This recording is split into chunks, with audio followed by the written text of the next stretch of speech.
You're listening to a Terra Talk podcast. I'm Dylan McDowell. With the North American beaver being the state mammal of Oregon, the mascot of OSU, and an important part of Northwest history, it is commonly assumed that scientists know all there is to know about these semi-aquatic animals. It turns out this isn't the case. When the state of Oregon implemented guidelines for beaver relocation in 2009, giant gaps of knowledge quickly became evident. What makes good beaver habitat?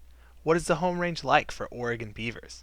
Since these guidelines were established, researchers like Vanessa Petro, a master's student at OSU, have been trying to fill this gap of knowledge about beavers. And that was the catalyst for everyone being like, okay, we need to actually start getting research up and running and on the ground, because you shouldn't have a management policy set, especially with relocation guidelines, when you don't actually have any data on the demographics or even ecology of the species. Despite a background in terrestrial ecology, Petro is making a splash at OSU with her work on beaver relocation and habitat restoration.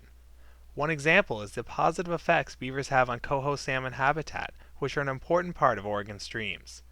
As a master's student, Petro is looking at the correlation between beaver habitat and the overall health of the surrounding ecosystem.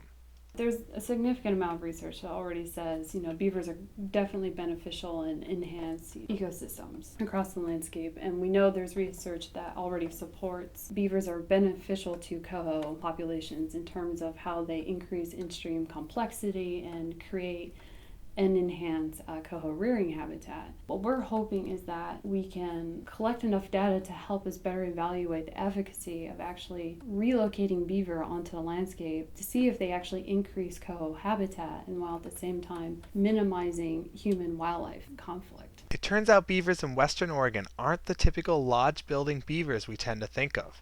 These beavers actually make their homes along stream banks and create dams as fortification against predators. The dams created by the beavers establish premier coho salmon rearing habitats, as well as important areas for other animals due to the slowed current and large nutrient buildup. But Petro isn't relocating just any beaver.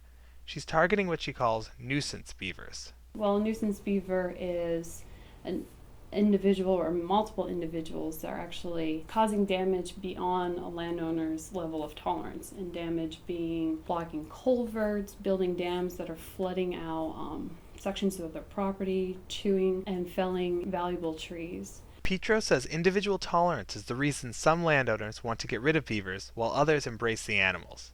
To date, 38 of these nuisance beavers have been tagged with transmitters and relocated to areas along the Alsea River deemed suitable by models previously created at OSU.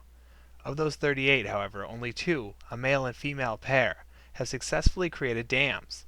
Unfortunately, the recent intense flooding in the area has destroyed their hard work.